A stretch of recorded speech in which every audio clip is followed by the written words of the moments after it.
Hello. It's my first Facebook Live video podcast, and thank you for tuning in or watching this later.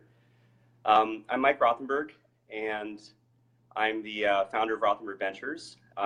We have been building a venture capital firm for a little more than 4 years, and recently there has been a lot of press, and some of it's been very concerning, and I've received a whole lot of questions. So I decided that I would go straight to Facebook here and just try out to chat for a few minutes and see if people like it, and if so, we might do it again. So as a brief little background here, starting a venture firm is hard. I think that not everybody really knows that I bootstrapped it. Didn't have any money, don't come from money or anything like that. Just had a startup dream, like a lot of people come to Silicon Valley, to help a lot of startup founders. And that has only become more important to me over time as I've seen and experienced the kind of work and really challenges that founders deal with in order to fulfill their dreams and missions of helping people. And although the world in Silicon Valley can be a cynical place, a lot of times the founders are the types of people who start their companies knowing that it's going to be very difficult and challenging. Everybody tells them that, and they're still willing to do it. And it's one of the places in the world where there's a lot of value being created, a lot of good being done, and people are really doing it for the right reasons. So I really have always enjoyed being whatever part of the founder ecosystem I can be. And my startup has been Rothenberg Ventures. And for the last several years, we've really enjoyed getting to invest in some really remarkable companies and see some really incredible growth. And then over the last 6 or 7 months, something like that, since the summer, there's been a lot of confusion from time to time. So one of the things that I just want to answer head on, which I have done to the press, but they have not published it, and I want to be sure I'm very clear about this, is a question I've had is, have you taken any money improperly?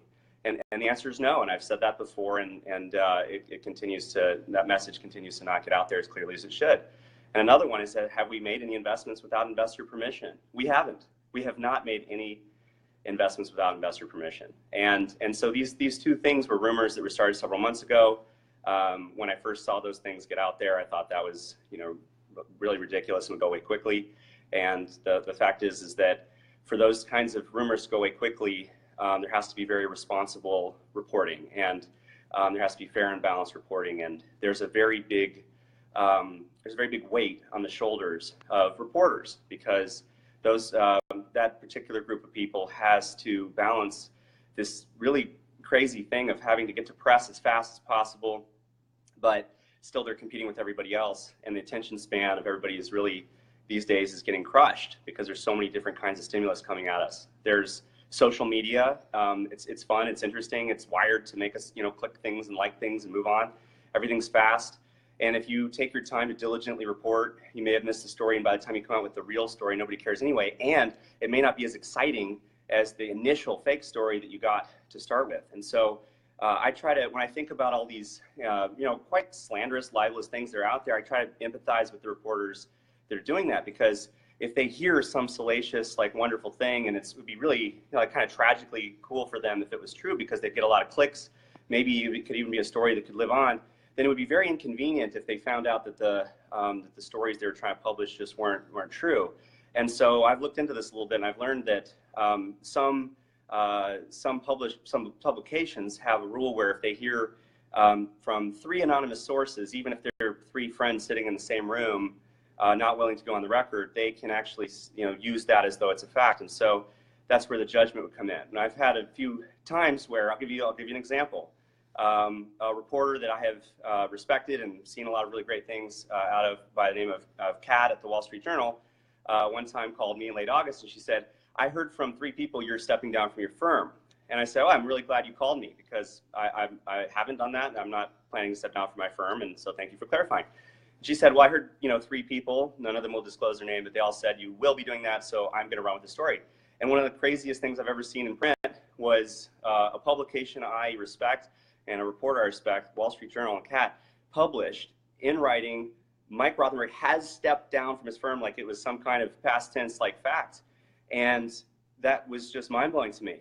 And I had informed her beforehand. She had done her work of getting, my side, and she just left that out completely and just didn't publish it. So, and of course they took it down without an apology, didn't mention anything about that. And in fact, Kat had wrote a couple of articles after that. They were also misinformed. And it was just really like kind of a tragic thing to be seeing how that works and seeing the incentive structure where somebody like her will want to publish something because it gets her clicks. It's not very convenient if it's not true. She's got to publish, she's got to get things out there. And lo and behold, if she's totally wrong, she might ruin somebody else's life, but she got her clicks and she can just take it down.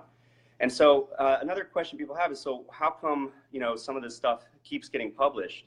And I've wondered about that too. And so I took a little bit of a look, and just to kind of go with Kat, because she's wrote a few articles now. She used to work at TechCrunch, and it looks like TechCrunch now has a section that they call drama.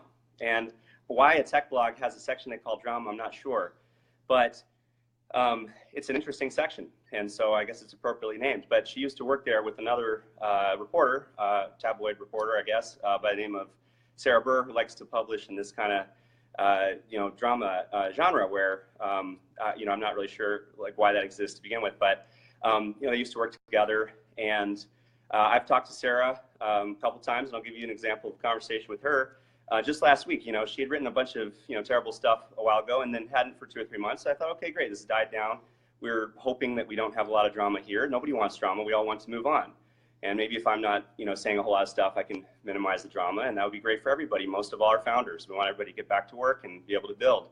And so, when Sarah reached out, I thought this is a great opportunity to, kind of bury the hatchet and move on. So I said, I said, hey, I'll give you an olive branch. She said, do you have any upcoming news that I could break?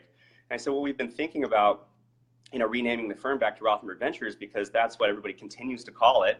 And the LPs tell me that's where the brand value is, and they appreciate that, and they frankly won't call it anything else. So I told Sarah that in confidence. She said, okay, great, let's break that story together. Will you wait to make that announcement so we can do that together?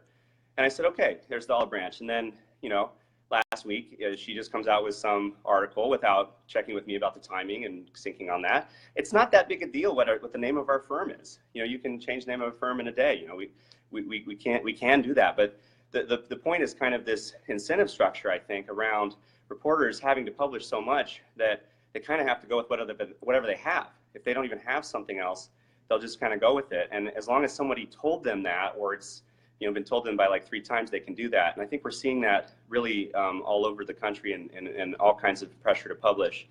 In fact, the same thing allows me to talk directly to people on Facebook is the reason why that's so much trouble for reporters. One of the calls to action I have is to try to find those reporters that do a really great job of getting fair and balanced reporting and do that extra work, and maybe they don't break the news.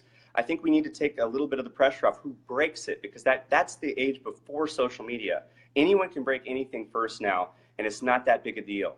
And we need to stop saying who broke it, and we need to start saying who got it right. And that's not just here, that's all over the place. And we can do this, we can help shape that if we go to the publications and the people within those publications, and we say, you wrote the best story, you got that right, that was thorough, that was fair, that was balanced, I learned something. And somebody else was first, and that put it on my radar, and that was good and all that, but like now we got it right. And that's the same call to action I'd like to make for whatever the genre is. And the reporters can't really do that unless we're also clicking on the stories that are right, unless we start to care about what's right. And so we need to help make that happen. So then some people have asked me, okay, fine, so really seems like Kat and Sarah really have it out for you. Why? I don't really know why, and I don't know them very well. I've never had serious like conversations with them, so then I looked at, okay, fine, they're both at TechCrunch at the same time, and so there was a head of PR and communications at Rothenberg Ventures in August by the name of Drew Olenoff, and he's been pretty quiet publicly about this stuff, but one of the interesting things is he used to work at TechCrunch with them, and so I would think there's probably some chance that these people have connected or talked. And the name that I keep hearing the most from people who are telling me who's behind all of this is Drew, and Drew has not come out and said he's not, and I think that those allegations against Drew are pretty severe. And Drew, if you'd like to clear up your name about that, I'd be happy to talk to you, because if you're not behind all of that, people think you are, and it'd be really great to clear that up. And because you work there with Sarah and with Kat, and because people are saying that you are the one feeding them, it would be really great to have your help clearing this stuff up and getting the right story, because as you told me many times when you were here, you had a great time at Rothenberg Ventures, and you really appreciate your time here. And so I think I would like to, the world I want is a world of less drama. I know that it's against what's fun to click on and things like that, but I want a world where we're focused on what matters. It's the people building things. It's the people who are growing things.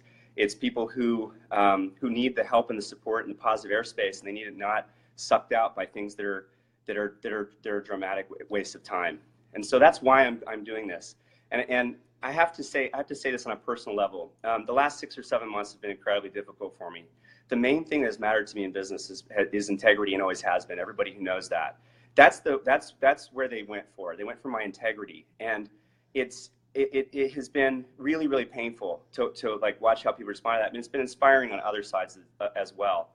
But one of the reasons why it's been harder to talk out more is that it's against all of the advice I've received, really from everybody. There's no personal benefit to me for saying things publicly, and I know that. And I didn't start the firm because it would be the best for me. I knew it was going to be really difficult, and I didn't know how difficult it was going to be. I don't work 20-hour days because I think that's like awesome for my long-term, health and future. I do it because I love it, and I love it because of the people. And it's just really, really fortunate that one of the things we got known for at Rothenberg Ventures is the community, and it's an amazing community. We have 150 investments, and really, like, very few of them have even gone out of business, which is unbelievable at the early stage. And some of them are $100 million companies. There's even some billion-dollar companies, and they deserve it. And these founders deserve your attention and their love and support. And the LPs that invest in us are the same kinds of people, and half of them are founders. That's what we built over 4 years. Those are the people that need all of our attention, all of our support, not these stories, not the drama. And so I'm going straight to Facebook to say, hey, stop supporting the stuff that's the negative stuff. Nobody wants that. Nobody needs that. It's not even real. Let's get back to what matters. Let's build these companies. Come by Rothenberg Ventures. Come by. Help support them. We're vibrant. We've been around the whole time. The reports of our demise were very early. And we have a great space in Soma. We have people who are here building companies. They need your support and help. It's as hard as it's ever been to build companies. And that's what we do. That's what we love. And I really appreciate a few minutes of everybody's time. And so if this is something that's interesting, from time to time, I'll come and speak about things, and if it matters to people. And I'm just really grateful for the people who are paying attention, who help these founders and support our community. Thank you all. Really appreciate it.